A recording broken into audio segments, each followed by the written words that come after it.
Hi friends, welcome to Vijay boutique. நாம் இப்போ எதை பற்றி பார்க்க போகிறோன்னா தம்ப்லைன்லேயே பார்த்துட்டு வந்திருப்பீங்க. ஆமாம் ஃப்ரெண்ட்ஸ், நம்ம இப்போ எதை பற்றி பார்க்க போகிறோம் அப்படின்னா, உங்களுக்கு வீட்டில் இருந்துக்கிட்டே ப்ளவுஸ் தைக்கிறதுக்கு சோம்பேறித்தனமாக இருக்குது. அதை நம்ம எப்படி சுறுசுறுப்பாக நம்ம ப்ளவுஸ் ஸ்டிச் பண்ணுறது அப்படின்னு தான் நிறைய பேருக்கு குழப்பமாக இருக்குது.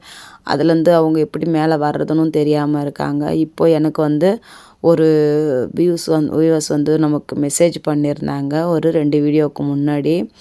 என்ன பண்ணியிருந்தாங்க அப்படின்னா, அவங்க நான் நீங்கள் வச்சுருக்கிற மிஷின் தான் சிஸ்டர் நான் வச்சுருக்கேன், ஆனால் எனக்கு ஒரு நாளைக்கு 2 ப்ளவுஸ்க்கு மேலே என்னால் ஸ்டிச் பண்ண முடியல அப்படின்னு சொல்லிட்டு மெசேஜ் போட்டிருந்தாங்க.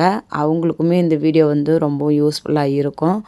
நான் வச்சுருக்கிற மிஷின் மாதிரி இருக்குது அப்படின்னா உங்களுக்கு சீக்கிரமாகவே ஃபாஸ்ட் வர ஆரம்பிக்கும். அதனால தான் உங்ககிட்ட நான் இதை பற்றி தெளிவாக சொல்ல போகிறேன். பிகினராக இருக்கிற உங்களுக்குமே இந்த வீடியோ ரொம்பவும் பயனுள்ளதாகவும் இருக்கும். இல்லை நல்லாவே ஸ்டிச் பண்ணுறீங்க அப்படின்னாலுமே நமக்கு ஒரு ஒரு ஒரு சூழ்நிலைக்கு அப்புறம் நமக்கு ப்ளவுஸ் ஸ்டிச் பண்ணுறதுக்கு ஒரு சோம்பேறித்தனம் ஆட்டோமேட்டிக்காக வர ஆரம்பிச்சிடும். அது வராமல் இருக்கிறதுக்கு நம்ம என்ன பண்ணலாம் அப்படின்றத நம்ம இந்த வீடியோவில் பார்க்க போகிறோம். இப்போ தான் என்னோடய வீடியோவை ஃபஸ்ட் டைம் பார்க்குறீங்க அப்படின்னா என்னோடய சேனலை சப்ஸ்கிரைப் பண்ணிட்டு பாருங்கள். நான் சொல்கிற விஷயத்த எல்லாமே நீங்கள் ஸ்கிப் பண்ணாமல் கேட்குறீங்க அப்படின்னா தான் உங்களுக்கு எல்லாமே நான் சொல்கிறது எல்லாமே உங்களுக்கு புரியும். நீங்கள் அதுலேருந்து என்னத்தை எடுத்துக்கிட்டு போகணும், உங்களுடைய லைஃப்க்கு உங்களுக்கு யூஸ் ஆகிற மாதிரி என்னத்தை நம்ம எடுத்துக்கிட்டு போகணும் அப்படின்றதையுமே நீங்கள் தெரிஞ்சுக்கலாம். வாங்க வீடியோக்குள்ளார போகலாம். எனக்குமே அந்த ப்ராப்ளம்ஸ் இருக்கும் தான் சிஸ்டர். அந்த மாதிரி இருக்கும்போது நான் என்ன பண்ணுவேன் அப்படின்னா, நமக்கு எல்லா நேரத்துக்கும் நமக்கு சுறுசுறுப்பாக இருக்கும். நம்ம டெய்லியுமே ஒரு நாளைக்கு 10 ப்ளவுஸ் நம்மளால் ஸ்டிச் பண்ண முடியும். இன்றைக்கி நான் ஒரு 2000 சம்பாரித்தேன் அப்படின்னு நான் காலர் தூக்கி கூட்டிக்க முடியலாம் கிடையாது. எல்லாருக்குமே ஒரு ஒரு சோம்பேறித்தனன்றது இருக்க தான் செய்யும். அதெல்லாம் கடந்து தான் நம்ம இருக்கிறோம் இல்லையா?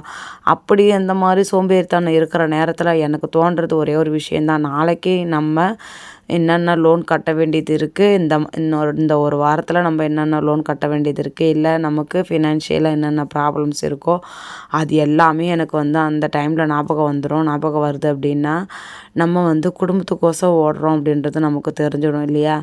அப்படி இருக்கும்போது நமக்கு இருக்கிற அந்த சோம்பேறித்தனம் எங்கே போகுதுன்னே தெரியாது. இன்றைக்கி உட்காந்து இந்த ப்ளவுஸை முடித்து கொடுத்தோம் அப்படின்னா நமக்கு அது நமக்கு ரொம்பவும் ஹெல்ப்ஃபுல்லாக இருக்கும் அப்படின்ற மாதிரி யோசிப்பேன். இன்னும் ஒரு ஸ்டெப்பு நான் எப்படி யோசிப்பேன் அப்படின்னா, இன்றைக்கி எனக்கு சோம்பேறித்தனமாக இருக்குது அப்படின்னாலுமே இன்றைக்கி நமக்கு யார்து முடிச்சு கொடுத்தா நமக்கு கைக்கு காசு வருமோ அவங்கள நான் எடுத்து ஸ்டிச் பண்ணணுன்னு தோணும். எதனால் நான் இப்படி சொல்கிறேன் அப்படின்னா, நீங்கள் இந்த மாதிரி டைமில் இது போல் நீங்கள் ஐடியா பண்ணி யோசிச்சு பாருங்கள். கண்டிப்பாக உங்களுக்கு அந்த சோம்பேறித்தனமே போயிடும். இன்றைக்கி அதே போல் நீங்கள் அந்த கஸ்டமர்கிட்டையுமே கால் பண்ணி இது போல் ப்ளவுஸ் முடிஞ்சிடுச்சு, ஈவினிங் வாங்கிக்கோங்க அப்படின்னு சொல்லிவிடுங்க. சொல்லிவிட்டு நீங்கள் ஸ்டிச் பண்ணுறீங்க அப்படின்னா கண்டிப்பாக உங்களுக்கு அந்த சோம்பேறித்தனமே இருக்காது. சீக்கிரமாகவே நீங்கள் ஸ்டிச் பண்ணி கொடுத்துடணும். நம்ம வேறு கஸ்டமர்கிட்ட சொல்லிட்டோம், அதனால் நம்ம இன்றைக்கி அவங்களுக்கு டெலிவரி பண்ணியே ஆகணும் துணியை அப்படின்னு சொல்லிட்டு உங்களுக்குமே அந்த மைண்ட் செட்டு வர ஆரம்பிச்சிடும் இல்லையா?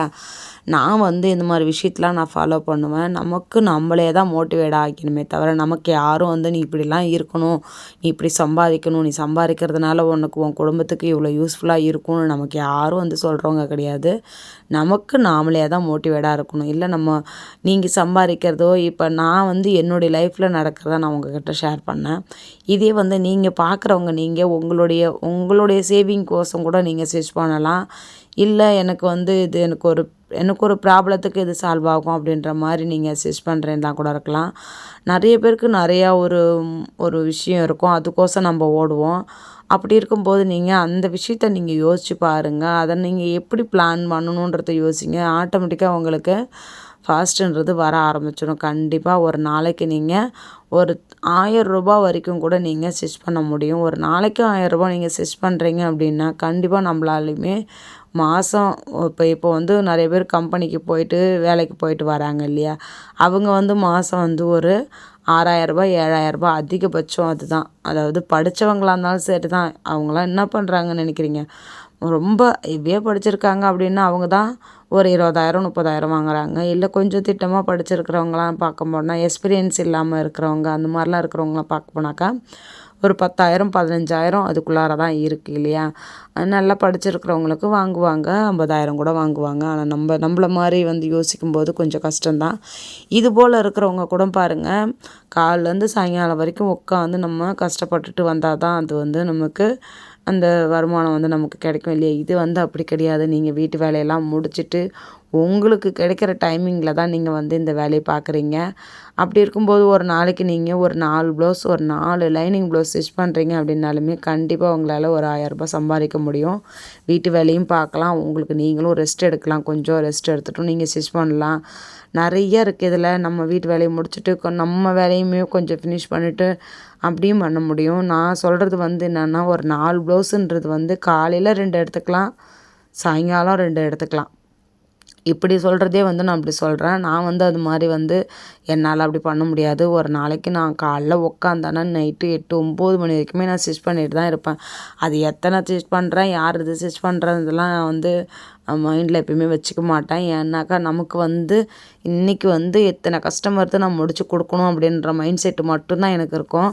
இதை வந்து நான் எப்பயுமே எனக்கு இப்படி தான் இருக்கணும் அப்படின்னு சொல்லிட்டு நான் கடவுள்கிட்ட அப்பப்பயும் நான் வேண்டிக்குவேன். நான் வேண்டிக்கிறதுன்னு பார்க்க போனால், நான் எப்பயுமே பிஸியாக இருக்கணும், எனக்கு மைண்டில் வந்து எதையுமே தோணக்கூடாது. என்னுடைய வீட்டு ப்ராப்ளமும் சரி தான், இல்லை நான் வந்து ஏதோ ஒரு மனசு சரியில்லை அப்படின்னாலுமே சரி தான், அந்த மனசு சரியில்லைன்ற பட்சத்தில் வந்து நான் சோர்ந்து போய் உட்காரக்கூடாது.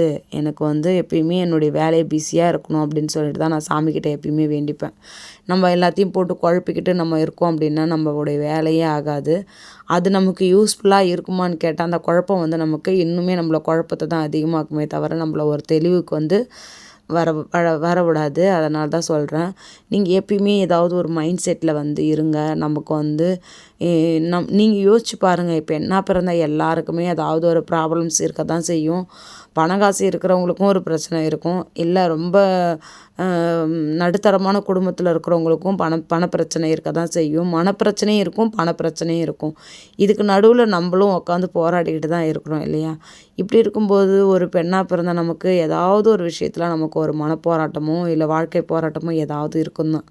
இதெல்லாம் தாண்டி தான் நம்ம வந்து இந்த வேலையை நம்ம செய்யும்போது, நீங்கள் அதெல்லாம் யோசித்து பார்க்குறீங்க அப்படின்னா கண்டிப்பாக நம்மளாலையுமே வந்து ஒரு நாளைக்கு 1000 ரூபா, ஒரு 1500 முடிஞ்சவங்களால் 2000 கூட ஸ்டிச் பண்ண முடியும். அது நம்ம செய்கிற ஒர்க்கை பொறுத்து தான் இருக்குது இல்லையா? இதெல்லாம் யோசித்து நீங்கள் செஞ்சு பாருங்கள். கண்டிப்பாக நம்மளாலையுமே வந்து ஒரு சுறுசுறுப்பாக ஸ்டிச் பண்ண முடியும். நீங்கள் ஆட்டோமேட்டிக்காக இது போல் சுறுசுறுப்பாக ஸ்டிச் பண்ணுறீங்க அப்படின்னா, ஒரு நாளைக்கு நீங்கள் 1000 ரூபா, 2000 ஸ்டிச் பண்ண முடியும். அது வந்து உங்களுக்கு ஒரு நல்ல ஒரு வருமானமாக இருக்கும். நீங்கள் வந்து யார்கிட்டலாம் கையை நீட்டி நம்ம வந்து ஒரு ஃபினான்ஷியலாக வந்து நமக்கு ஒரு ப்ராப்ளத்துக்கோசம் நம்ம கேட்குறதுக்கு வந்து சூழ்நிலையை வந்து இந்த தொழில் வந்து உங்களுக்கு வழிவகுக்காது. வந்து இன்னுமே உங்களை வந்து மேலே மேலே வளர்த்துக்கிட்டு தான் போக பார்க்குமே தவிர கீழே நம்மளை இறக்கி விட பார்க்காது. அதனால தான் சொல்கிறேன், நம்மளுக்கு ஒரு யாராச்சும் ஒருத்தர் ஹெல்ப் பண்ணால் நல்லாயிருக்கும் அப்படின்ற மாதிரி மைண்ட் செட் இருக்குது அப்படின்னா கண்டிப்பாக நீங்கள் யாருடைய ஹெல்ப்புமே எதிர்பார்க்காதீங்க. நம்ம கைத்தொழில் நம்மக்கிட்ட இருக்குது, அதை வச்சு நம்ம சம்பாதிக்கலாம். நம்ம வந்து யாருக்கிட்டையுமே போய் கையை நீட்டி நமக்கு இன்றைக்கி ஒரு பண தேவை இருக்குது, கொடுங்க, நான் ஒரு 2 நாளில் கொடுத்துட்றேன், 3 நாளில் கொடுத்துட்றேன்னு கேட்குறத விட, இன்றைக்கி உட்காந்து நீங்கள் ஹார்ட் ஒர்க் பண்ணிங்க அப்படின்னா அது கண்டிப்பாக உங்களுக்கு அந்த பணம் உங்களுக்கு நம்ம சம்பாதிச்சு நம்ம அந்த பிரச்சனையை சால்வ் பண்ணுறோம் அப்படின்னும்போது அதை விட ஒரு மனநிறைவு வேறு எதுவுமே இருக்காது இல்லையா? நீங்கள் இது போல் ஃபாலோ பண்ணி பாருங்கள். இது போல் ஃபாலோ பண்ணி பார்த்துட்டு அந்த ஃபீல் எப்படி இருக்குன்ட்டு நீங்கள் எனக்கு கமெண்ட் பண்ணுங்கள். நான் செஞ்சுருக்கேன், அது போல் நிறைய வாட்டி செஞ்சுருக்கேன். அதுபோல் நம்மளால் முடியுதுன்னா அதை விட வேறு என்ன மனநிறைவு வேலை வந்து கொடுத்துரும் சொல்லுங்கள் பார்க்கும். நமக்கு வீட்டில் இருந்துக்கிட்டே நம்மளுக்கான படிப்பு இல்லை, இப்போ எனக்கான அந்த படிப்பு இல்லை. நான் வந்து பாதியிலே வந்து 8ஆம் கிளாஸ் பாதியிலே நின்றுட்டேன். இப்போ எங்கள் வீட்டுக்காரே இந்த வீடியோவை அப்போ நான் பேசுகிறேன் பார்த்தீங்களா, இதில் வந்து அவர் சொல்கிறாரு, என்ன நீ வந்து படிக்கலன்னு சொல்லிட்ட, ஆனால் வீடியோவில் வந்து இங்கிலீஷ் வார்த்தைலாம் பேசுகிற, கொஞ்சம் பேசுகிறதெல்லாம் வந்து நல்லா படித்தவங்க பேசுகிற மாதிரி பேசுகிறியே, அது வந்து நிறைய பேருக்கு வந்து இந்த பொண்ணு பொய் சொல்லுது அப்படின்ற மாதிரி தோணாதா அப்படின்ற மாதிரி என்னையே கேட்டார். நானுமே அதை யோசித்தேன் தான். எப்படி யோசித்தேன்னா, இப்போ வந்து நான் வந்து இந்த ஃபீல்டில் வந்து நான் உங்களுக்குமே நான் இதை புரிய வைக்கணும்னு நினைக்கிறேன். நான் இந்த டைலரிங் ஃபீல்டில் வந்து நான் வந்து ஒரு 16, 17 வருஷமாக இருக்கேன் அப்படின்னும்போது நமக்கு எவ்வளோ கஸ்டமர் இருக்காங்க, எவ்வளோ கஸ்டமர்கிட்டேருந்து நமக்கு பேச வேண்டியது இருக்குது. இப்போது நான் வந்து நார்மலாக நமக்கு படிக்க தெரியல அப்படின்றதுக்கோசம், நமக்கு படிப்பு இல்லைன்றதுக்கோசம் நம்மளுடைய பேச்சை வந்து நம்ம அவங்கக்கிட்ட கண்டினியூவாக பேச முடியாது இல்லையா? நாம் வந்து அவங்களுக்கு ஏற்ற மாதிரி கொஞ்சம் கொஞ்சமாக நம்மளுடைய பேச்சு திறமையை மாற்றிக்கணும். அப்போ அவங்கக்கிட்ட அப்படி நான் பேச ஆரம்பிக்க அதுவே எனக்கு வந்து எனக்கு இங்கிலீஷ் பேச தெரியாட்டினாலும் எனக்கு இங்கிலீஷ் வந்து படிக்க தெரியலனாலும் பேசுகிறதுக்கு வந்துடும், சகஜமாக வந்துடும் எனக்கு. அது வந்து அப்படி வந்து நமக்கு வந்து படித்து தான் அந்த அறிவுலாம் நமக்கு வரணும்னு கிடையாது. ஒரு ஜென்ரல் நாலேஜ் தான் இதெல்லாம். ஒருத்தர்கிட்ட நம்ம பேசுகிறோம், அவங்கக்கிட்ட நம்ம எப்படி டீசெண்டாக பேசணும். ஏன்னா நம்மக்கிட்ட வந்து டாக்டர் தைக்கிறாங்க, டீச்சர்ஸ் தைக்கிறாங்க, ஆஃபீஸ் வேர் போட்டுட்டு போகிறவங்க தைக்கிறாங்க, அதுபோல் நிறைய பேர் தைக்கிறாங்கன்றதுனால அவங்கக்கிட்டலாம் நம்ம எப்படி பேசணுன்றதும் நமக்கு வந்து தெரியும் இல்லையா? அதுக்கேற்ற மாதிரி தான் என்னுடைய பேச்சு திறமையை நான் வந்து மாற்றிக்கிட்டேன். இந்த வீடியோ இது வரைக்கும் ஸ்கிப் பண்ணாமல் பார்த்தீங்க அப்படின்னா, இந்த வீடியோ பிடிச்சிருக்கு அப்படின்னா லைக் பண்ணுங்கள், ஷேர் பண்ணுங்கள், கமெண்ட் பண்ணுங்கள். நான் சொன்ன விஷயத்தை எல்லாத்தையுமே நீங்கள் ஃபாலோ பண்ணுவீங்க அப்படின்னு நான் நம்புகிறேன். ஃபாலோ பண்ணுறீங்க அப்படின்னா உங்களுக்குமே வந்து உங்கள் வாழ்க்கையில் நீங்கள் அடுத்த அடி எடுத்து வைக்கிறதுக்கு நிறைய வந்து நீங்களே வந்து ஒவ்வொரு ஸ்டெப்பாக எடுத்து வைக்கிறீங்க அப்படின்ட்டு மனசில் நினச்சிக்கிட்டு நீங்கள் இந்த வேலையை வந்து செய்ய ஆரம்பிங்க. கண்டிப்பாக நம்மளாலையுமே வந்து கை நிறைய சம்பாதிக்க முடியும். நம்மளும் வந்து 4 பேர் மாரி நம்மளும் ஒரு நல்ல வாழ்க்கையை வாழ முடியும் அப்படின்னு தன்னம்பிக்கையோடு இந்த ஃபீல்டில் வந்து அடுத்த படியை எடுத்து வைக்க பாருங்கள். இது வரைக்கும் என்னுடைய வீடியோவை ஸ்கிப் பண்ணாமல் பார்த்த அனைவருக்கும் ரொம்ப ரொம்ப நன்றி. உங்கள் வீட்டாண்ட யாருன்னா இது போல் தையல் தொழில் செய்கிறாங்க அப்படின்னா அவங்களுக்குமே இந்த வீடியோவை ஃபார்வர்ட் பண்ணி விடுங்க. இது வரைக்கும் என்னோடய வீடியோவை ஸ்கிப் பண்ணாமல் பார்த்தோன்னே இருக்கு. நன்றி. Bye friends.